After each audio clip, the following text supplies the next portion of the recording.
bioavailability.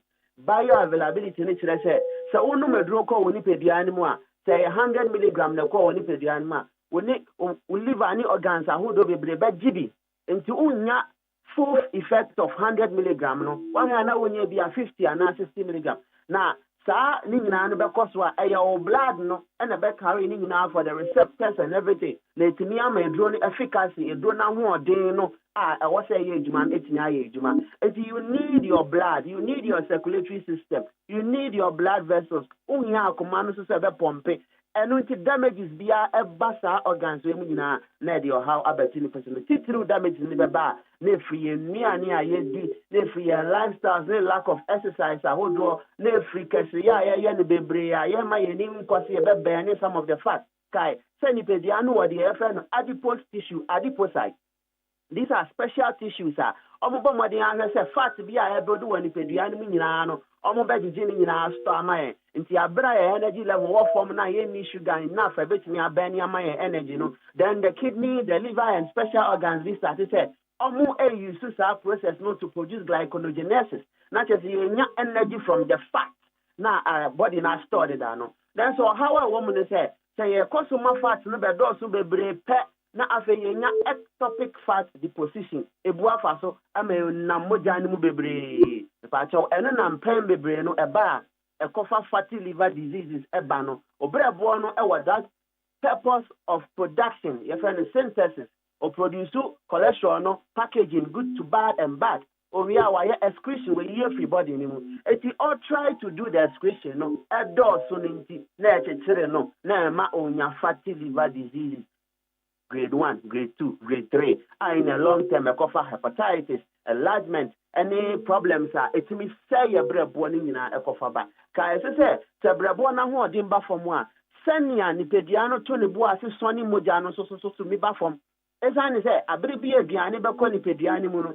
Yeah, GIT, a gastrointestinal system, your earful, any organs, bringing up a young wage maybe, And one more than I was a come Mojanimu, let go through the portal system, no. And you want Mojan Boka all those special Brebono na Brebona so now other gallbladder and the account when your modia, Nansana, command to swing and idia, Namoja Crujia, carry enough oxygen, any amphibia, a fear chest of microbes, so Kaisa Breboan, our Kafa cells, and who microbes and more yes fear. Ochitiro omuku omusani ebeya omunya kwan enko adwini mu omunya kwan enko akomanu mu omunya kwan entna mojani mu en19 koka kidney no en19 koka other organs ni nyina entini hunya nanso so obeya fatty because of aduane ayedi because of your lifestyle because of our inactivities sa ejumani nyina no eba form eba sa utiminya infection excessively on satimi bebre ohutumi kakao bebre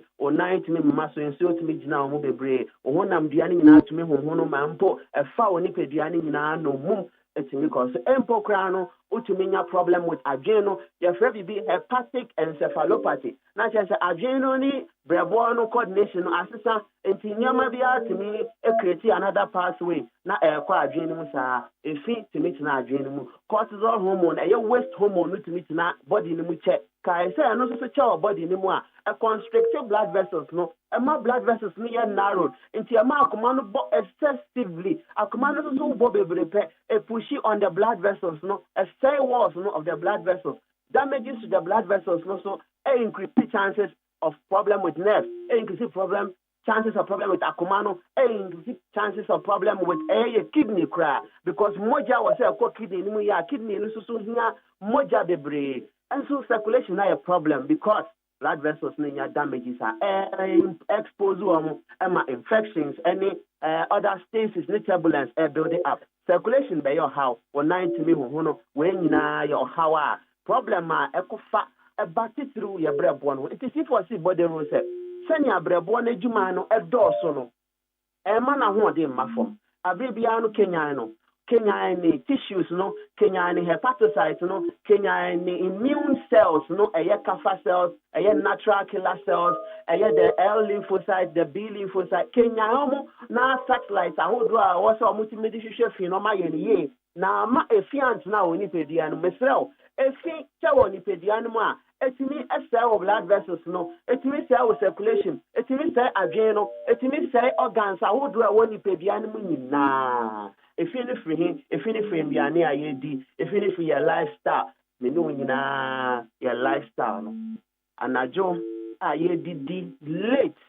ewie susu a na ebu ato ho na yada pacho enada ho say me kodu fie me didi a metimi atena se ahwe TV kakra anajudu a ye obibi a ye fa no saraton special hormone bi eba eti untumi try so be cheating nature so what try so be cheating nature anopa obeti oka eti bo nza wo so okọ ejuma na oti wa na oda and your productivity will be low because you be slow you be fatigue adrenaline you be lack concentration and all this will happen because one ma efiat na oni pedian mu C4C say ma efi ent na oni pedian mu eno nti bomodian na Kenya obrebo no na ma brebo no the detoxification function enye nie mini aba ma me papa over diabetes over hypertension over arthritis over kidney problem over akumayarium po cardiovascular disease World Health Organization ma ya ti ase say gini pan kwen free yasimu chain yare bebrebia eno nti wo se obomodi aka say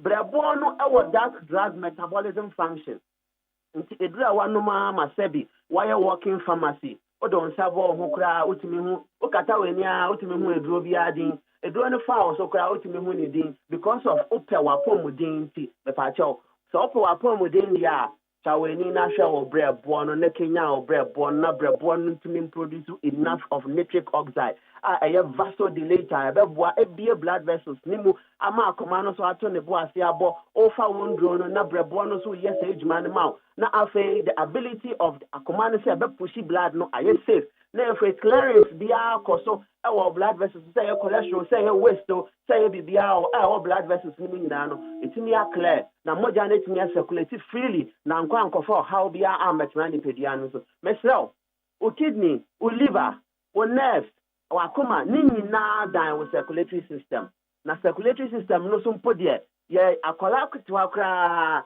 say ni ma me nyin pe within 3 weeks na yakoma no aform.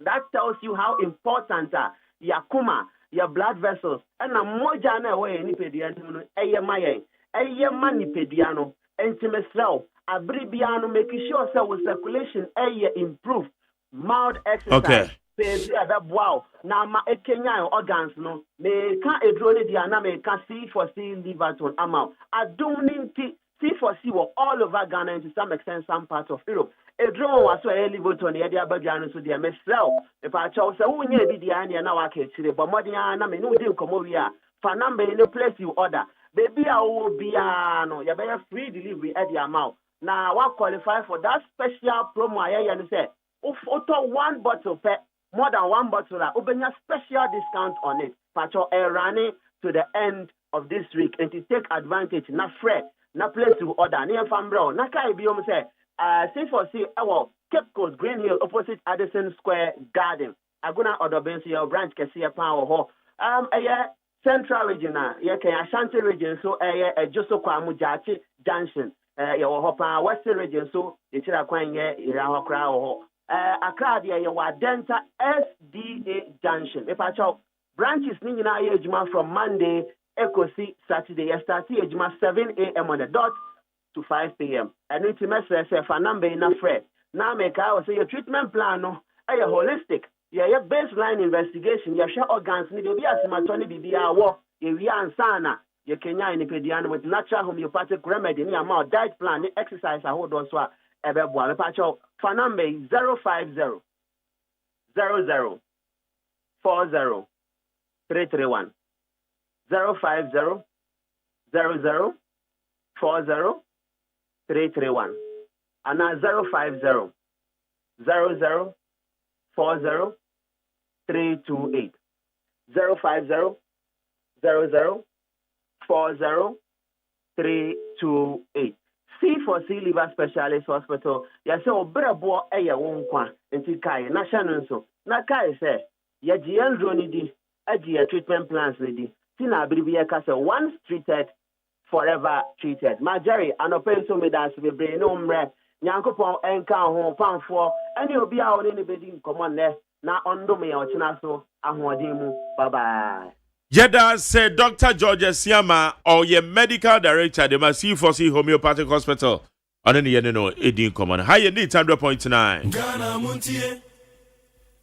Ghana Montie. Ghana Montie. Ghana Montie. Right, Ghana Montie so any na mamenfa messages in Biwaha. In Shaba Nelka, Shaman constituency say condolences to my godmother, Mary Ohinewedu, and the entire family. Come Saturday 28th is her late father and my grandma funeral at Dansoman. Dansoman K-Fit Club. All sympathizers are cordially invited. Shaba Nelka. My kind of announcement amount. Wednesday cocoa farmers are were promised numerous incentives like hospitals, schools, allowances, and scholarships, but some of these benefits never reached them. When cocoa prices increased, the cocoa board benefit, but when prices drops, farmers suffer. Why is it that they are? Why can't we reform the cocoa sector for our hard-working farmers to benefit? Even when the prices falls, the cocoa board must stop punishing the farmers, even after the price reduction. Sami Bwati di Frasamanke say yada say. Emmanuel Kwakuyamua said, "Good morning to you, McJerry. Please tell JDM and his crusaders that they can scam their gullible supporters, but not we, the discerning ones. We are aware their deception and lies. They should continue living in fool's paradise, but let's give them some time. The reality will expose them." That's it. Piti medi free abronko. Hey, Oti region so. Weekendi yesi ni papa kokore. Oti region. Weekendi yesi keri. Eno so BBS wo ho medi papa konwa. Dia koso Oti region wama. Bambofo no ani wo ho papa sensem yedi ani di akire ye hye da tu kwan ko ho ekohwe no ama ekoso wo eye ground ye ko shiare ekofo shiare bepoi that dey me see from na me sisi nyina jonkolize because me tu we maintain yes me sisi nyina jonkolize ni nyina ne say ne ye pasumdwe wo Uti region eso still wo kwa Bamba phone taking charge. Mu yesa ye boyo better say baby fu francis. Weekend you matter say baby fu francis amani pa baako atwa nanano monse do why? Eti we piti bi ma bronko ese minim ho pa. We say my question this morning is simple. Why is it that prices of everything has been reduced? Even cocoa prices have reduced, but the prices of electricity and water keeps increasing. Or it's still robbing Peter to pay Paul. Also, McJerry in Quanta conflict has risen again. Yeah, may aware pa. Yes, he carry the baba kumwe. Oti region is adi ready nyame. Yate. Na menim se bambo fo no so asoda form. Well, say good morning to everyone. The NDC government led by His Excellency John Dramani Mahama is resetting. It's resetting the country, and all the indicators are showing positive. Alas and Sisi, Zenu Central. We know that international commodity prices have come down. And in fact, cereal, crops, farmers, products. Alas and Sisi. We try them so with the head, ma'am. Wednesday McJerry, my name is Okai from Bantama in the Senate West District. Before election, 1.7 million jobs in 4 years were promised. Today, government cannot force anyone. They can only create an environment. The math is not Martin. Yes, so many. Gusitano is not goosing. Now he's saying 8 million Ghanaians are in vulnerable employment, and this policy is about structural transformation. But transformation without jobs is just a seminar. Every Ghanaian must ask if 1.7 million jobs were the target. Where is the tracking mechanisms? We, the youth, didn't vote for big environments. We voted for jobs. Okay. Into onosoni DNA. But the woman is 24-hour economy. No. I buy no one more position on Makayo. Say any force. It is for those who will subscribe to the policy. Woman, woman, ni beje onse won beye no. Woman e be enjoy the benefits. Into woman ka se beye chenchena obi ankoye 24 hours. Na do obi an obetima 24 hours. Obi antimi 24 hours. Over the weekend we to quite call baby I me call you know. Stores be baby a provision shops or ho. Depending beton. Your friend is saying and kwadanta de no mani shops be 7. Sa bia e ho no. Ebo be ye enumere 5:30. Normal to shops normal shall say to 2. All because ho no nya baby e ho ye too busy. And it too be a shop no kra na. Enya de amanfo be patronize. Edi awia na cars you twetwa mo nkakra na amanfo patronize. So the point is 24-hour economy there you be an betimi aye. Anything about the cars well enye force. Who be subscribe no. Then you stand a chance of benefiting from goodies from the 24-hour economy. So. Where's the first time I went to American Embassy for interview? They asked my name and my documents, including my passport. Then they asked me, have you traveled before? I said no. And they asked, do you have relatives there? I said yes. Then she said, I'm sorry. Try next time. Although I'm not going to any of them, just the truth, I have relatives there this time around. My second time, I've been to China, Japan, Korea. Then she asked me, have you traveled before? Then I said yes. Then same question, do you have relatives there? I said no. Then she said, I'm sorry. What did I do? Kofi Anai Madina. Kofi, now, is it true our relatives or only relatives? We are here today discussing violence in our schools and blaming our students. The whole parliament destroyed national properties on live television and nobody is punishing them. Instead, the perpetrators call themselves mighty minority. Our children think the only way to show they are brave is to go on this tangent. Patrick Edifrakra. But with him, some videos be a men who are students be womani abra womanyonku student. Womo bonabo. Hey! Enkwasi asemini. Womo panabo enya asem ketua. Basa so obi akwa woko parliament doesn't mean say students no womo fa sense mkunu no. Womo enfendi because yeko school ni ade nyina sa de no kwa odi ho ana woti ase. Sporting activities yes in tokwa school we ni school no mo di abom. Na student mo toto aboard the bo bi ba agwatua na woka so onko school engogo sua ade. Sa wa ye den wa bokro no wa ye den. Wakumi nipa kwa sa na ese mo ye. Manya de tiasa police for ye twetwemu. Mo ye twetwemu. Na sa stupid students ni nyina ye wo free ho. Asa dwen na wo mutire no za na ede be no no. Ye kokosua ade anase ye kose ye kwa ye ensemhunu akwa. Na wo chese de wo mo kwabrane afa block na all to the bonipa ebo de kan kra nka brand James agbawu. All to boa bonnet so odwan ya de.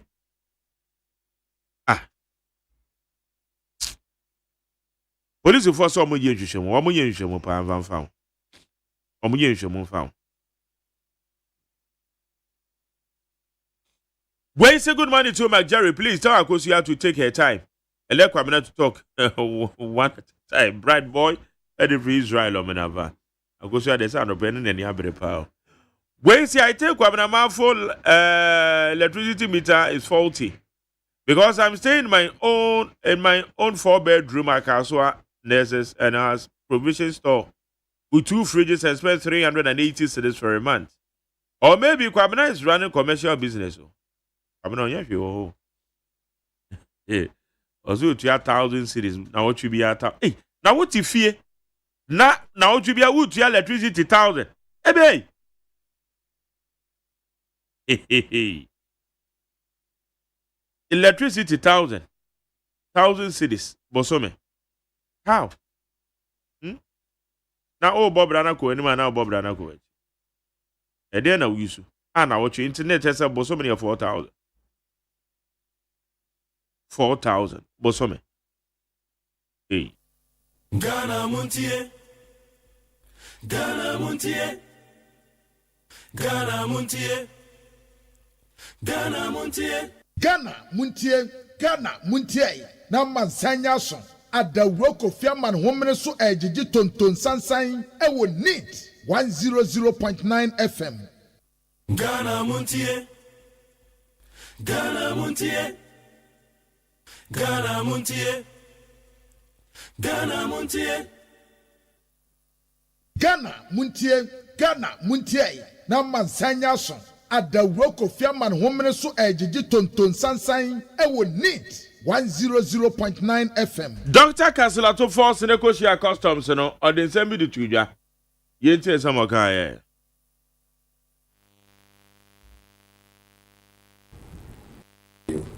I am very disgusted about what happened yesterday. I'm very, very, very disappointed.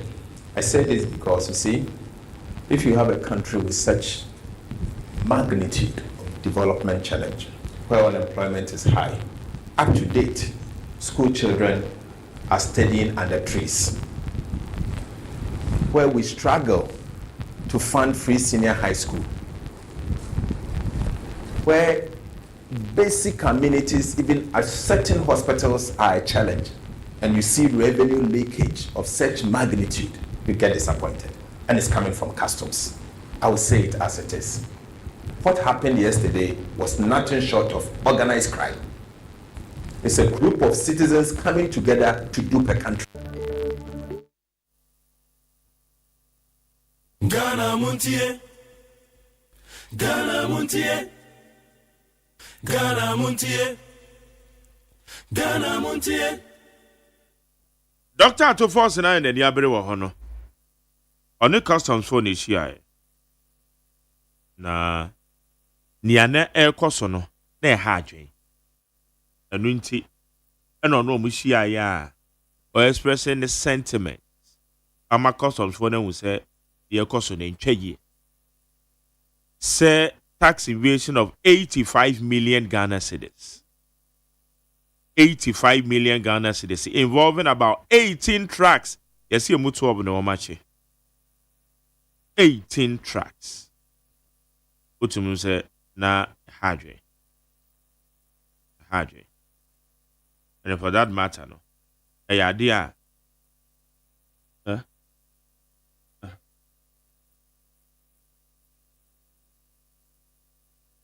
Until what converted their called dollars. Into trouble. It said dollars and we were converted the car over $7 million. Over $7 million.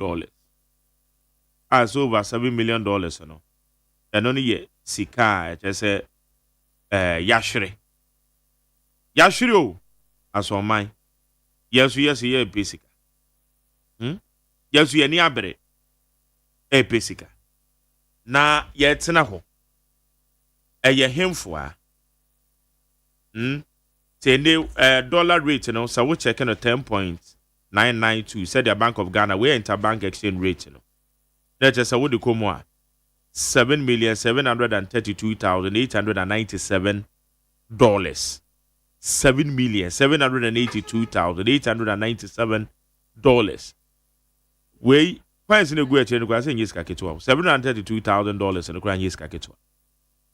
Na I didn't say BB says you report. I didn't say BB says tax evasion. Na tracks a load. na base trucks na eludu no enwama ewo mu na to ese yitua no yentime ntua eto etese yitua yentime ntua. It's disheartening. It's really worrying. It's really worrying. But I believe say said ya waka say investigations ebe koso no etese investigations ekoso etese investigations ekoso na yetimi hu de etuam enye say ebe ka ne saa yen ka ne saa keke but etese investigations etimi ekoso. Okay, my young ko ahoma no so na me ne eya driverfo enkabomu ko Concerned Drivers Association of Ghana. William ose Pauli na eda oma no. Na ebiri bi atwam de yete say OSP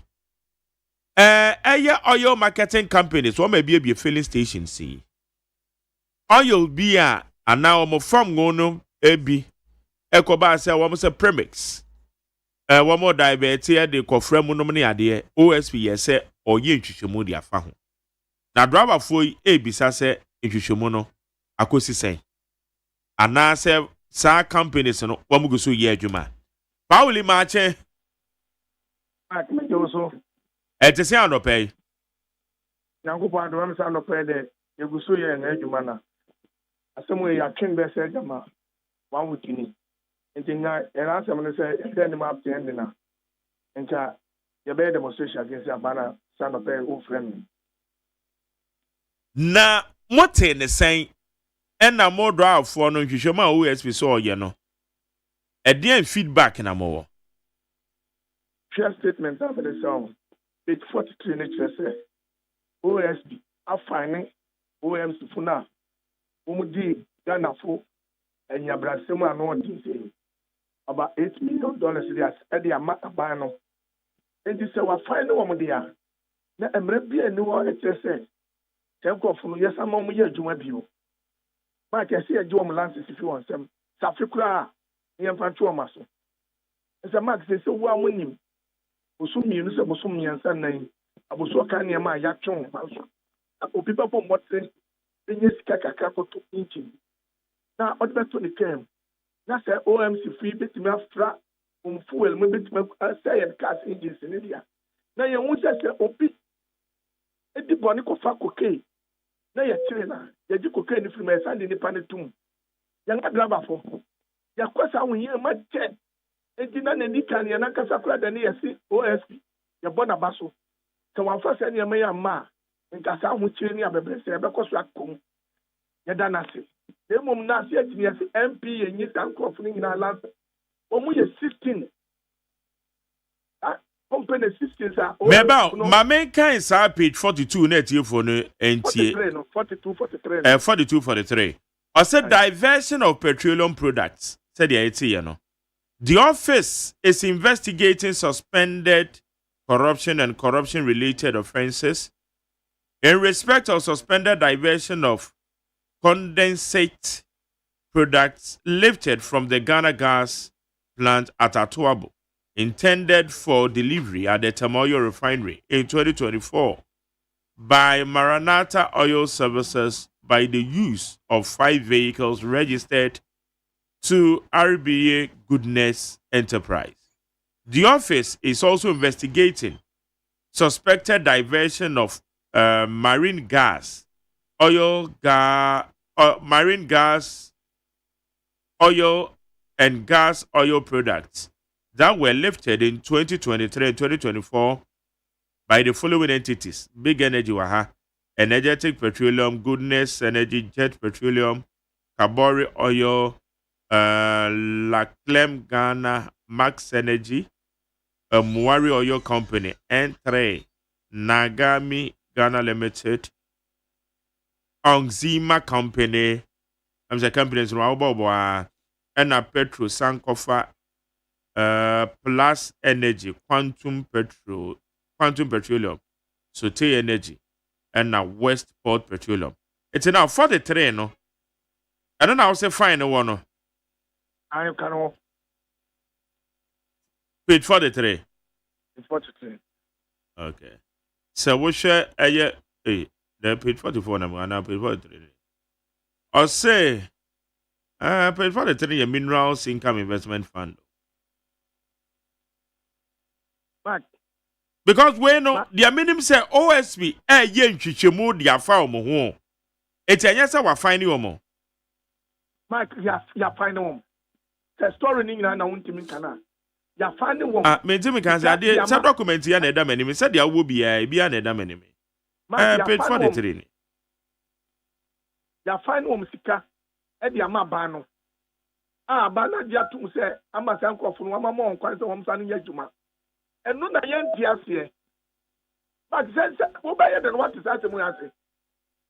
But shake ase egu shop. Say petrol nya wo di flower pema. O pump be you to swinging na. Ring say shake en mu na be say. Me no ka say last year January num ya me akasa me secretary. Ono ni je say me akasa me tota asay ehye amasaman sesi a obi fitin shop. Eye petrol ya. And now we are call one quack a quetia. Yet the Adaba for ye, the Nippon because ye ba, and also the engine MSA. And this and Yama way back also. Our man, Nasa, Wamabe, who say, Nasa, and no, so your bad class says, your bad, you can't see a bit man near. But probably the woman is say, OSP say, or yen shishimudia form. And it's now what you say ongoing investigations. I watch the edi kan ye diversion of petroleum products. The Etosu Minerals Income Investment Fund, Ghana Airport Company Limited in Samwum, Ghana Education Service, National Commission on Culture, Ghana Revenue Authority. I don't know so we share diversion of petroleum products now. Also, abugusu omo yen hwehwemu. Nti won kosti nyawo madwuma. Ba se di pa no wo yen hwehwemu na conclude ya. Wo nteme ntwe na so. Magari se me na me ye bibi anga me nam. And I said, Obedema, it depends, case by case, your friends a merit. Inti, OSP actually, majority, ya to say, ya the BB first sumasi, and then they first. And do I ya to say the BB first sumasi now? Who will be a fool and fine idea? Now, much more companies need an idea. And some to move on from Lances in my own German. That the amount.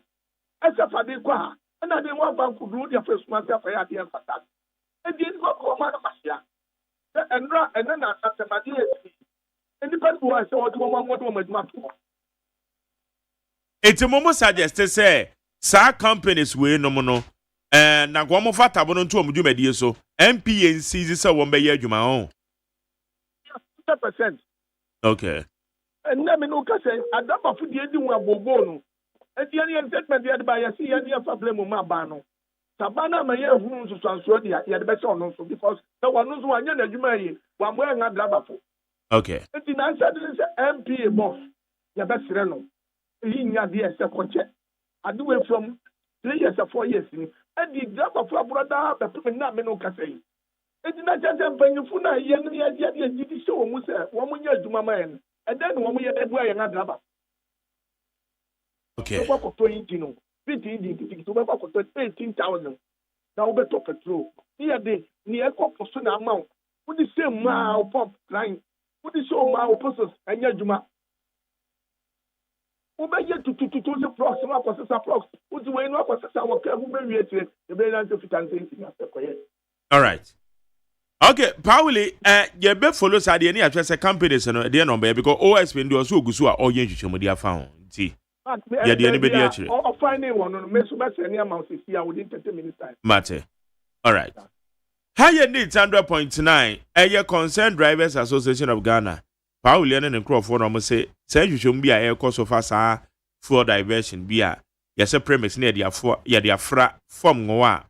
Ye degree a casimono. A non commoner, ye de. Bandy, I'll say. You see, to say. Maybe I will not pay the watch.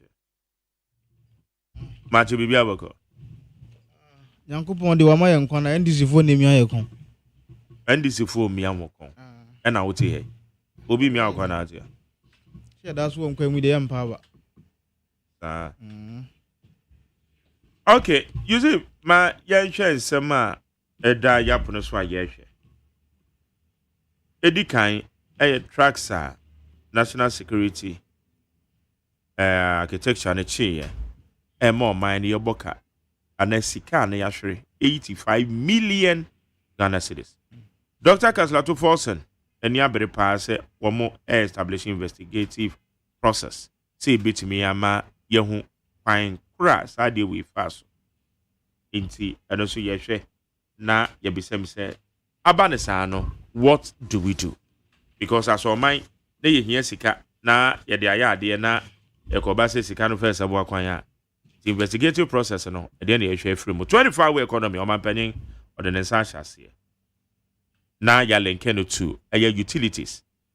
Ya kan se su du access 24-hour economy dey betima gina na so na businesses aflourish ya. Ye anyinam kanea eka free mu a said ye yitu anyinam kanea no se ye yi anu free mu a enye. Inti edien na yebeye sense 24-hour economy. The man panyin adia to Yusuf Mamitio. Okay, the dikan me den cha kese koma atiefo ne ahwefo nso nyina na me nuanu musulmi fo mo wiase afa ne nyina ye mo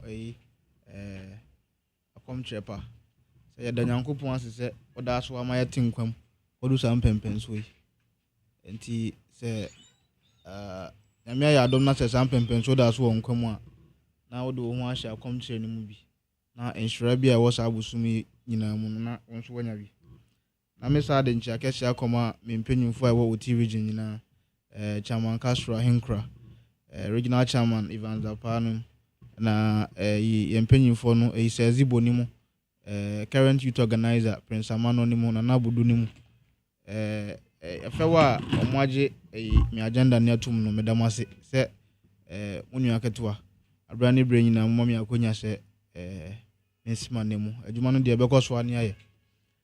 What issues regarding NDC ne omama mu no de media me yaka say you see Ghanaians made a big mistake and I think we are paying a price for it. The signs were very clear. Mahama Kroya by around 2016 na ye betu ni free abemu. I don't know why Ghanaians be doing say we were kwama ne suban besesa na say ni ye bi mpo besesa. And so anything they are doing today is not strange to me. And I'm not surprised because NDCDS and a fan club and a metamorphosis and a bedane amanyoku. Say yaka amanyoku from the beginning to the end of it. I've been point touch and say yebe yedekabi mamin kebi ene emra beye juma na ya for me amanyoku na ya wani shadu hu say yebe ye juma diama tememuni no hu ahare ne kakra. So when you compare NDC to MPP enye a fan club other than a political party there enka manyo asem for mo ben. So you see omuni ye nyina kire say wo dia mamu hye omunsa you should expect nothing but failure. Everyone in a fan club. NDC say NDC na a fan club. Keep fit for say be asade e wo Islegon executive club yi. Na NDC a fan club. Na a fan club. E den NDC be a fan club. There wo ho ne say na a fan club to say be Islegon executive club wo hoyi. Na obi koye ne coup d'etat no hu say abuaka ne sim. Na yes and the fan diverting political party. Enti aba no say amamu a omo de enka amamu bi amfom but Ghana for na a mistake na yesu enyansa wom. So we obey it. No kwani say a police for a work room ha. Ene abambo for ambo krom ha nyina. Fi emra MPP fi abem kopim san pempen so omo rent allowance omo sankai. A school for mosu ade akwaje ntete wo school mu se ono so ba be kakra na ne maame ne papa bi nso anya bi edi no. Ene emebu no so aware kwanso nanso edwuma ni ho nti otifie. Wasan so ada ne burden de ode ye credit impokura ye call no. Age se wo friend adamfo bi ananso okọ MTN quick loan. Na kwa ko pay loan dia survive. Eno ansi wo no se wo hwe economy aye ne mu a enkrofo kro bi a se omo nsa kesika na obi a wo hare omo na ye contractor fo a wo mu yi akwan. MPP aban ba so yi ye edwuma ye ne omo ye edwuma ko pempempen so abra na aban na sesa. Yetena hoyi omo aredi budget be set twice in ye. Contractors nsanka wo musika. Na contractor nsanka ne sika ebede na de oton cement ne sabeka ne sika.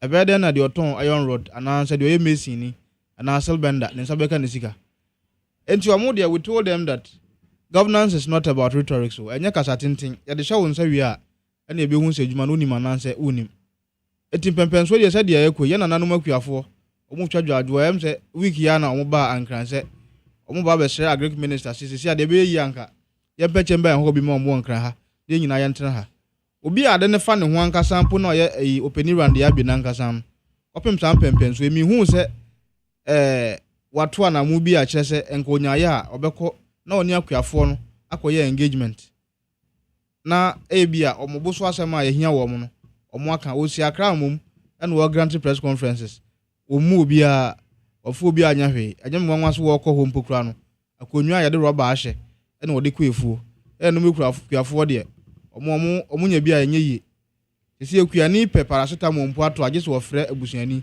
ananso akopelon wo quick loan ansa na wotumi survive say ti eba no amanyo sem anansa amamu dia ndisi for dia na ene na manfo chance ya je quick loan na say abro so MDM for chance ya je quick loan yetna hey communication agiegu ageri sectors awa ben me kura me jibi dey bi o na me chance ya je enzo nyende how say bi wo fi ase nkan kwaji loan na me se quick loan na chance ya je quick loan yes chance ya je quick loan nyende ndisi for amia mabuna ma fe dia ye de quick loan boko pe wari o quick loan no o wari wi ana fe dia ato no de o medi wo fi boko na ya asem enti o momo de from day one we've always known that their fellow will come but it came too early afa ba ko na abako no ye wo bosumi miensem na ye ko bosumi miensem ni na wo hwe clearly wo hwe betentakram obi nka nkyere se I wouldn't be a doom prophet but no kura wo mu ni se from some pempenso kopem around June yankani ambe start anyansem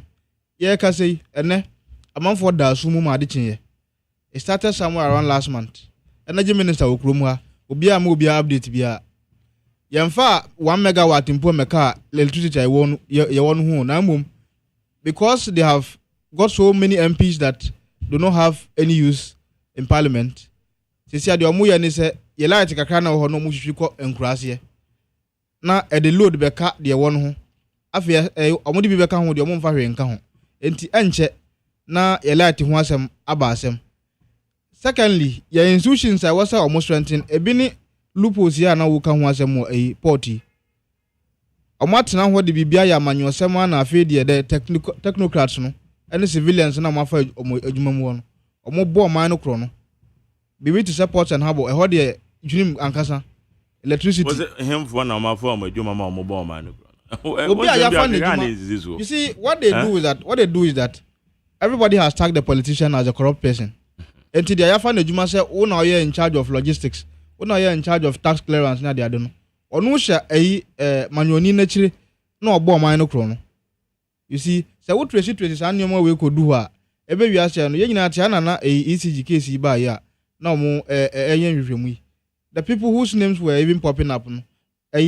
Accounts committee normally so call na so move free technocrats na say enkofo na ya form adwuma na ono ye professional no krono a wo fa obo oman no ebro dia politician ni mpo aye so in that aspect ni there we will blame the entire system say ye pese ye man no ko enima I don't know opini Dr. Mahmoud Bawumia say ono dia nko obenya enka ye mfa bibia anya digital say de anya machine obegina machine echi no process wo container obekwa ko wi ase ni sika wo so otwa no otwa wo mobile money so said ade interoperability bai na ade adwuma bebre abre amanfo a ya no ba ya yase yemfa o manhye o munsa afei akuafo na ebre woni enkrofo dodo a NDC aban ama mo hwere o modwuma okrom ha in this short period wo mo ya fa o modwuma abra na ye fi aban mu amoba ya o mo se o maban abanti no ye saki obia ya saki o mo ewie sisi akoko sector a collapse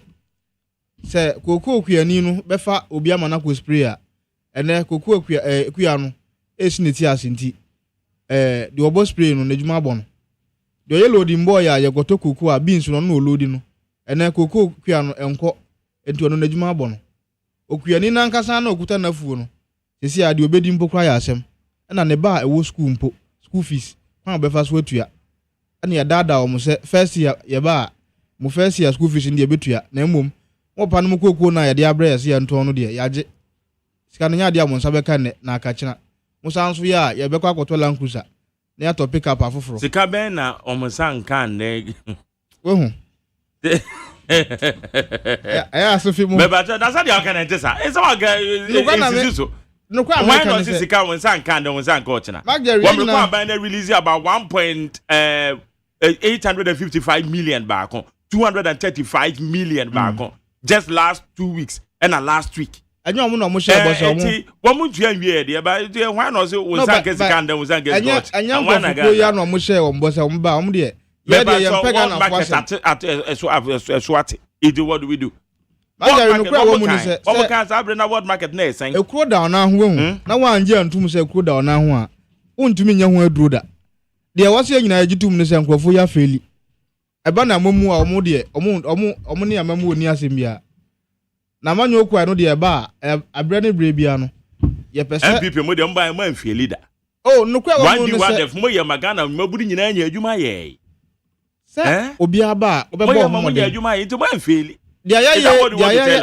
ato ho na ofo ya ba na omo di hu mfaso no ebi no omo ye ya omo de mba aba mu bia omo bia na omo sa de ade esi wo no ena ye ton gold ye boka gold ye ton ye boka no ye ton gold boka se sa asem na mekra ma nya botre ye ton gold boka se anyam na make Bank of Ghana na report na ba o ka sen yakoton gold Ghana gold awo ho no na ya no ba na omo so omo de adwuma nokre na wo mu se value na ye ton adwaman so no na aba from eti say wo ka na car no enka ne nka beton 300,000 na value na aba from aba bedu 250 what does what 300,000 da wana no that is the question and that is the fact they show on za kokoton no wa koton wa bo hu ka it period that is all koton no 120 say we share reserve na Bank of Ghana ka ade Bank of Ghana say your reserves no aka 18 billion yo enti sa no Ghana it is 18 billion is it dollars or Ghana cedis it is 18 billion no e ba ne sen e ne ko ba ne sa enyo bi no kwakoto ade abaka wu na mo reserves na wo no who say it is a gold cocoa ye price na ba from it you don't have that value again open Magari woni be me nwanwa na e manage no wo eno ye de se ento wa no ada obedi se open sa me jamfi Ghana amamu ane amanyosem abeye entro twa ne ensema ye kan no kronim no efiri obi ti se openi sa me jamfi na Sam George ne mo na openi okuja to ablakwa ne mo enti se ba ne se be start na se ankosati bebia na sa sati wono na kache a de na nyankopon na epa ne so ntoma anya saa me ma me oto nkoko yini mayimpo wonkoto nkoko ma da kro nka so aboka na gold ayeto ato asaminua hwe na bo ho ban keke o de oba ya less than 1 year no abo man nika edi san krofo ye de o man show mun sama ne ye enti ya de ye nka hwe ye dwen ye ho ye reorganize sa onya ne ntia ye party general secretary e de atudwa se I saw the guidelines in about ye nko grassroots na ye mfrefre mabunu na wateme no waka me no ye njae na ye hwe na ye nchan organize ye party ni bim na wo mo a mo dwen so mo wa hoden ananse omo wonimdie so omo tumi bu man no na mo boa yen party ni bim omo nkopre efia konwa ato na obi ankopre bi enye didi atem enanya kasamtwi ukwa de abetimi aye no aka kire delegation no so mo pe wasama na omo to aba ma no aba be so MPP sa wo hwe MPP amanyoku na enya amanyoku ketwa emu mpanyimfo ehu adwuma ya aboa Ghana man ankasampo ehu hia se yebeye na yasa ye man because NDC for abedada Ghana for no kwena start dedi na emom ye na ye wo amanyoku ni mum na wo se ye so ye ho na yema kroye ba na ma unity ba na ya nya kwoto aba na ye flag bearer ide se na wo AO se wo bio enu na twem na ye hwe na ye mfa ye party ntutu ye na nyame adom a 2028 de insha Allah Dr. Mahmoud Baumia ye be ya komtre be wie no na wa be ye Ghana mampani biem enti NDC for de no kra wo mu ni se mamuo paade 24 economy na wo mo parliament adia to mo mampani assign no kra wo mu ni se yeah oman bia no mo sa mo mabisa ho asema na me ka se oman bia betu mpom bia gina adwuma sem ho na economy omo run no minim economy mpo no kakra minim ni se bibi wo hwa ye friend Philip Kef se eno no che se anytime abehu se inflation no adrop no na che se productivity nso akosro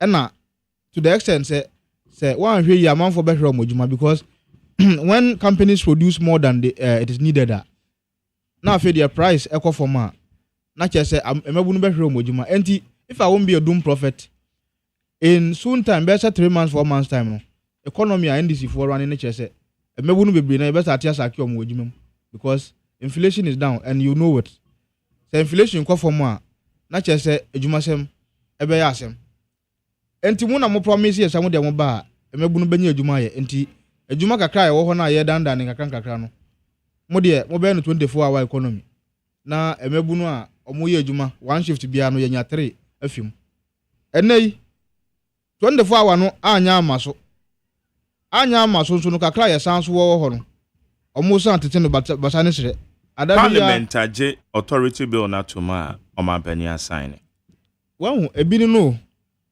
NDC for ya mamofo no kura wo mu no hwe na anu ya parliament ana ye nyina ye ka se so obi ekodi ama no ne a ehu hia so besa aba krom ha no aba ba gitumidi wo krom ha NDC for de ne nwa na judo so mu de bill akopi of parliament se omo de onko mu nya ya obi a ofitogo a ye fe no nya shingbe ana se de ofiri Nigeria ye fe no ekechukwu no se obeye Ghana ni biem eka Nigeria ne ho a otumi be Ghana mampani mane yeye opani magere nya mamofo ena nya nkrofo a mo mpe Ghana yi a sabil wo ye de copy of parliament na cha se weda be so weda kro no na obi firi Afghanistan na obe Ghana mampani mehu se media houses ni nyina ye komu wo ho omo ana Ghana ehia wo mo MPP apenso no ena Ghana ehia wo mo bi me cho dia wo ken sanet no kwa wo mu no no kra ne ye den no kwa ne se NDC for the bill copy parliament se den sesi ano so obi wo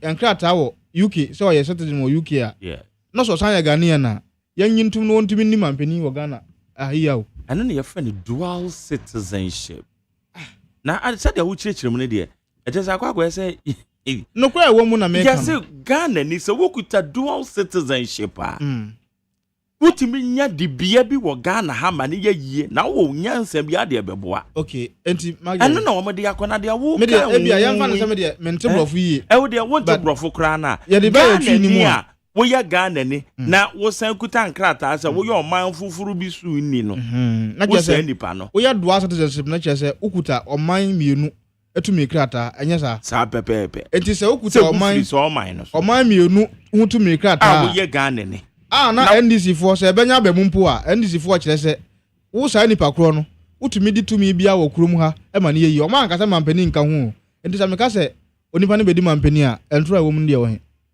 me ba cho wo se ye kofa Nigeria ni bi na waba bedi na so na obi tumi Nigeria ni ta ye wo bi a ya wo no Ghana ha na ebusuafo fi Nigeria by virtue of birth no ka Ghana ni na so san ye Nigeria ni ka ho a enti etumi aka se e kina ye be da so anopa no na Nigeria ni na abeye Ghana mampani beba cho se emra ne se yansesa ni mpo a se dia wo kan se anhwe ni ya na Azerbaijan ni aba abedi yeso se yansesa ni mpo Azerbaijan ni ba abedi yeso e bro ye Ghana ni Nigeria na oguta dual citizenship loyalty to a country so here a bit to say US for omo no they have always want to protect their country first before any other thing it is you obi a ofrik America or citizenship with America or something Ghana ni no be mampani wo Ghana ha do you think that person is going to preserve the interest of Ghana enti say amanyo asem no hu if say person ye ton man no na fe de mabunu no ye hu say esi anu ye ni hwe bie mu a omo nka mane yente because oman nya obi ade a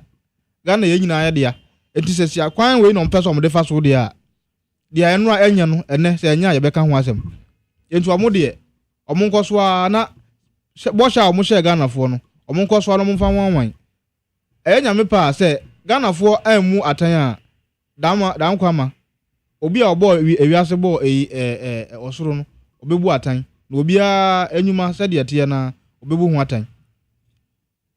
All right, Yusuf Bande and Atenika, no, unfortunately ya sanitary no political analyst were into me ma and gifty and Gbedievi. Gifting so ntimi ama because also what lucky what traffic him. And then minim traffic situation crazy here. A man for a traffic about minim the essay. When Koko Konongo Kwemunso between and Koko and the Konongo. And also you nyane tiesa kwanhia biasi. Ye ka se mo nam ayekuma se kwan so a mo tra Koko amani kire Konongo. Mo so matra Konongo amani kire Koko. Ekwa mu baabi. Nipa na ntimi ama the specific area be say ekwa mu akwanhia biasi maka Koko ama. Enam say ye trailer na eyi atokwan nim. Trailer bia block kwan no. Eye between Koko ne Konongo kwan. Inti ehon so ye say akwanhia sia obi nko obi mma. Teno so de wo no nti mo amo nam saa enclave no mo no na ma hye ne so. Yusuf na say na me to adwunya se asemi so ade me see over the week efa bi na say NI before ho na enokra wo mu ni say ase oman no ye ya ama aguru bi aye asem kese abrante bi a ye friend no Samson na oti around Oyibi Valley View school ho and also oni obi was asesem and the person is BNI officer and abrante na yes okay wonu wadi anim kan ma obi abeto asase but enyo no no to asase nti abrante yi a wo se wo ye adwuma o BNI no brana obi a wo nkrata no ne ntana ye monkomo papa yi si mi tu kwan aba oba ye Friday no Friday yi a na okọ report ma NI before no and ye better ma abrante yi ko NIB custody omo ba ya they said they were NIB officials omo share reflectors na omo be fa abrante no ko ye di ekire ko ho Saturday no say ye kohwe se omo say NIB before na be fa no but we want to also be sure say enko me impersonate institutions na ye hu say ye nipa no NIB before na be fa na mpa ye ko ya NIB before so omo de omo nye adwuma sa weekend enti ye nko na Monday no ye mra but I don't know say a institution here running announce political regime. Mo fa no ehwan ya. Oya abrante a oye n'adwuma. Oti around the Valley View school. Ye mrante yi ba ko ye kromufo yi ba ko. Na yeso akoto asase wakodi obi anim kan ma yato asase. Na ehun aba asem. Na opani na ye friend say agama wo seden. So ye NIB officer oye adwuma wo. Enti wasoma mrante no. Say office now oye adwuma na fe adan ne bona fide property and odi intimidate amanfo in his personal interest. Enti na bi pani na wo ho no. Se wotie a wontie because NIB ho no enye secret society enye called group. It's a public officer. People must assess the place. Enti se mo afa ye nipa akohye kokwem. Na ye hwehwe no na ye ebusa se ye nipa ne wo ha na woni ha. And the best we could do is to tell us ye nkɔ ne nkɔ tena ho.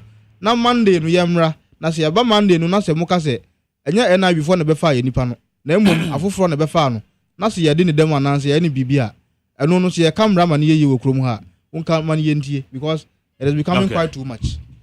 Meda se mame kwa amano so na tie for mrema 0302257902 0302243540 0302243540 na bebacho wonso yanje wadwenkyere ewo ahase eye wonso dia wo na ye ni wadwenkyere bana sa nyame ya adoma eye weekendi se nyankopon ya adoma eye ye maame Elizabeth Janet Adakwa Elizabeth Janet Adakwa eye me amenyonko eye friend eye Pa Willie Woodru eye Konongo a Pa Willie International School no da no oni ni nua eye Daniel eye Danny Danny so United States of America omo maame eda from ne anuafo ni nyina ewo Konongo Yakopon ya adoma eye weekend ye 28 February in fact weekend ye ye wo pa enti eye Konongo Pa Willie International School en kanena Pa Willie Computers oni Ninia ne titire ye Daniel no so United States of America. Mama shade nyame adoma weekend ye ba betam bo chena bibia akoyie. Mame nko ahoma no so na menje wadwen kire. Meba chomache. Mejo so ma na o ti sana no pe. Nyame adoma ko yetio. Eben kwa bejudi. All right. Medasi. ne juma pa ye bo my God. Yes. Mami chia me MP honorable Elisi Mafugu na no pe na honorable MC Agbo of the East juma pa ye. Na me kan che NDC delegate e wo do kwa be ebe ni do Mr. Osman aka the do Abodi Sarah ono betimi aboa honorable Elisi Machi don to my enkai no. Na me chia deputy chief executive honorable Akwesi Peter e wo tema ship here na Jasper incoming chairman e wo tema West. Me nya be ma Jerry metie MPP for na ehe mi se ase enye omu na nansia 8 years dey o my Ghana show monta na then na isi band aba etra o okika no na enye amu di Ghana bi ni se enye amammo papa a John Mahama eda no na waba no osiesie niam no wabe tina ni test na nation se wanya free this thing omo ese omo ba omo amba na wanya free flow na akasa to okasa Ghana for your sweet sound. You phone you more drew. Oh, Baba Casa this and the cocoa, as some are who can this year. Most is over 2,000 ago. This I won't say, and the chief executive of the Abbey by one owns about let me off. In Kofa Moses, one will say a home of it. Let me tell you something. And Yakasa on back canoe. This is Ghana for those days, and I'm traditional media and Kwanda on Bagochen, and then Gen Z was social media. We hear another pound one time. Nyama she share about the work on a work or cook any adi. Me can't tell what another 2,587 crap for Mujina and the Okay. And it's me totally 2 bags of cement. More than 3,100. Near 26 bags. Medan say, Mammy Fadi Odi home. When to mention us, Mammy next one. Now, yen to us. Maybe too much. Magali. You too. If I just Frank Naru new Dominion Amayo. Kazaka see uncle. Yo, Magali, I know my papa Yamanya is so. Namintia, Mr. Brown, Forest Commission CEO. Magali, Nano Bisava CEO. But I would see Papa, the Chana no pay. Yo. Your trouble, I need to watch. Namin Kodomiko, a youth organizer. Don't have friend, Alaji M. Kala. Or say Kubium to you to the Montumano. Essence obey why you tell it. I'm much more than one more Dominico. Montumano. Magali. Papa now to MPP now or Cocoa on Magali. Besides, or no Cocoa for Eda Infa. Magali. A car by a day of Suya Ghana, I Argentina, MPP force Magali. And num into 12 bonum to 3 and It is a also Obi Nicocoa, own to make a cocoa some more. Over to me, can be best. Magali, make us a new cocoa for a case of Chrome. Magali, I buy no 1 year in a year. Yet, that's a butcher of a fine thing when I saw Mambani or Namano Magali. Yet, you know, a butcher cocoa to turn Koya could do $98. Every before the turn of 1 million. That and then can some 2 million. And then at Tiaba, but do 28. I only was one combat on the Magali. And your money, Papa Muhammad, buy free fertilizer or chow not for sale. On buy an on back part not to move through a car for sale. And on Toma for. On buy and I go at 1 million for Nepia for some say. And if you didn't turn back one. And near my effort, it was written near my baby. That's what turn back. That's why no. Who that on your nasa? And that's 28 million. Over Tony Mama can tell me you. Can be that. Okay. Meda say, Mammy fan next caller. Maybe show me watching. Margery. Yes, I too. Papa Bisu. The whole thing is MPP in particular. They don't tell the truth. When PBC produced buying company, I'm office for Jolu. I think you know that place, Manjeri, or you don't know that place. Yeah, him say minimum one and minimum 1 year inconsequential. Consequential because you are the one hosting the program. But Pacho say minimum one and minimum hono emphasis camera cook and in take our 70 uncle. Because the fact of the matter is the very people that are complaining today, that is the MPP, collapse. PBC, they buy cocoa from the cocoa farmers.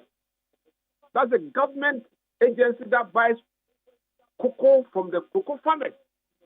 Once they say They started, they were owing a whole lot of people. They started selling their cars and things like that, seizing their cars. To the extent that they close up the what do you call it, that place. What do you call this place? Perez Chapel. They share the same wall. So what are they talking about today? What money are they expecting the government to use to satisfy the cocoa farmers? What is the Mikado? They don't even have shame. MPP. Okay, Medan say, Efa do do hey, Meba Chomache. May you also honorable man. Yetio Yanko. Naya Okasa Peter Bora. Mame Moa Baso. Mike, Wakonta me call for communication officer. Oh, cover there. Communication officer. Yo. Oh, new Kama West. My send me prior and amount. Yeah, campaign.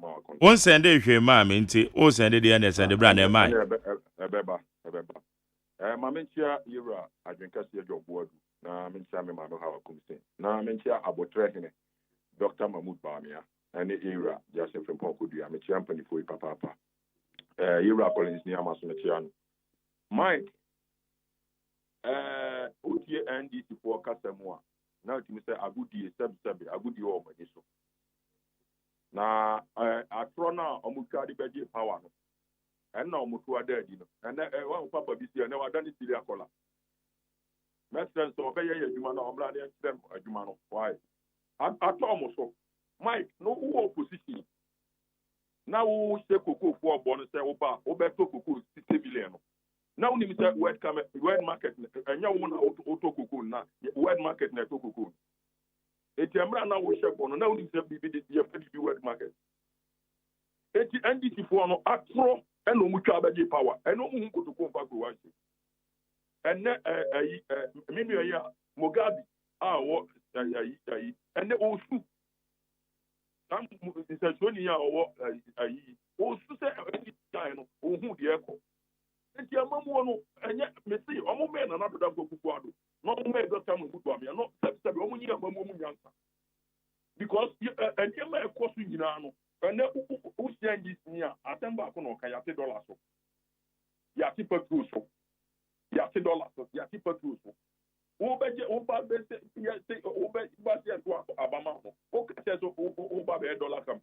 Okay. Meda say, Nana, Mammy for last one. Beba Chomache. Yeah, Yetio.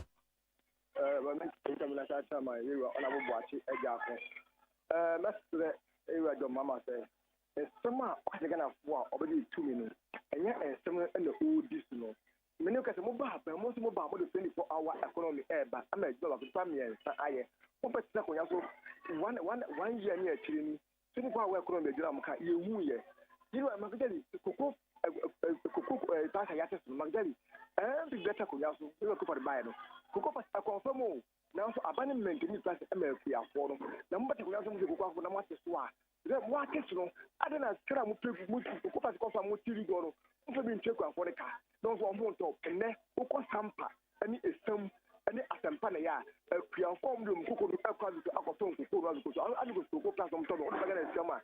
Yes, 8,000, then again, and then what is so? I'm on what I want to go to Advocate over one pack anymore. Okay.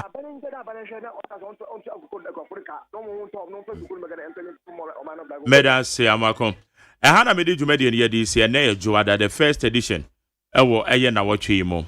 Yes, already the entertainment GH na babeto also. Midin the Mark Jerry or say Ajuma, you made your friend Ghana Munti, but I said ma been from my bank on an elsafo. One the bomb chido me waha, been from my in charge of the social media handles no. Nane elsafo ne boni chido na Alex Entry and so a studio assistant. But I said so Ebema Dr. Faladex and the executive producer, my general manager Kennedy Asantio say Ebony Chido Mesqua. Amasacha me kwabna mafone akosu asapon na ebeboa me a yeden krata ne musembrewo. You see Bandi ene ono na panel member oba adwumade ne so. Wa wutie mo am text ye mo am frɛ ye yedamase. Mo so mo ntimi an text ye an frɛ mo na mo do so. Mo so yedamase mo koso na mutie adwumade. Nyame adomo china ye besa hia. Ola Michael take you over. Entertainment GH. no the Bible to say Nyankopon enko bibia ho. Hey, catch it. List ni nie. And you ma beto to dia me baba no hwade no. Hwem so betumi a. Hey, now beka. Ya John to mami ensa duku portmanteau. This way chocolate drink. Na kan wo hwe afibia nso beri ni waware ni a. This way chocolate drink. Na kan sia. Udan kwanu ntumu ho. Me be mo anu nso hye kwa dia ka ho. Uhade a wapi ho. Ukasa batete eda fom ho. This way chocolate drink. Crash up pay baba ware. Ye fi say this way chocolate drink ya sorry no pa no ne yenom. Ye bi hye fridge nom no se snack. Ye nya hoho a no ne de serve wo mo. Ye didi wie ne ye pe bibia bogu ya de so a. This way chocolate drink ne yenom. And this way no ti ano a he se kire wom kokko